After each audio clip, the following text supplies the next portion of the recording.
J'ai le plaisir d'accueillir aujourd'hui à Djibouti le président de la République française, Son Excellence M. Emmanuel Macron, qui effectue une tournée dans la région.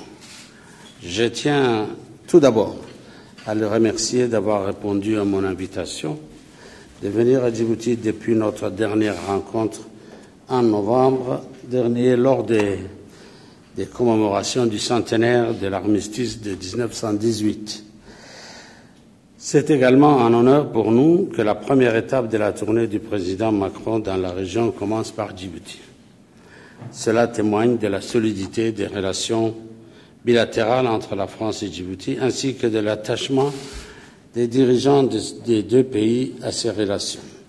Monsieur le Président, Mesdames et Messieurs, la République de Djibouti et la République française entretiennent des relations historiques privilégiées basées sur un partenariat stratégique unique en son genre.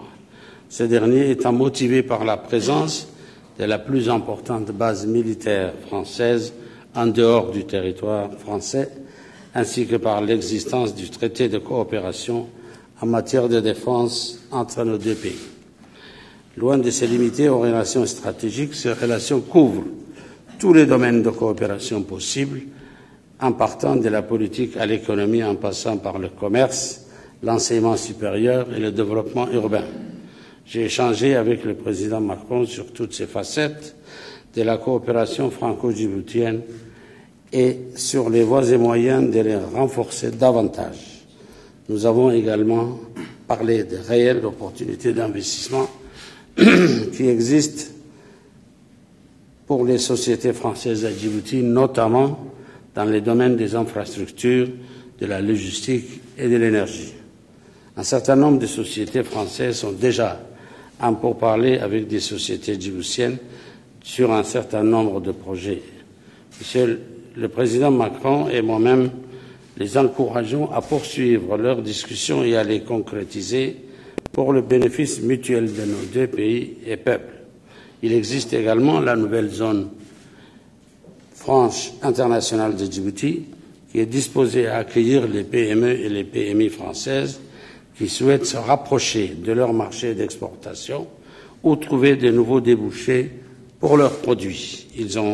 Nous avons également passé en revue la situation politique et sécuritaire qui prévaut dans la Corne de l'Afrique à la lumière des développements qui ont eu lieu dans cette région durant l'année 2018.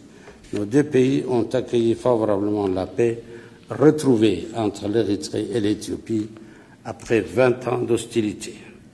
Notre région a besoin d'une paix globale et inclusive dont les dividendes sont concrets et ressentis par les peuples et les pays de la région.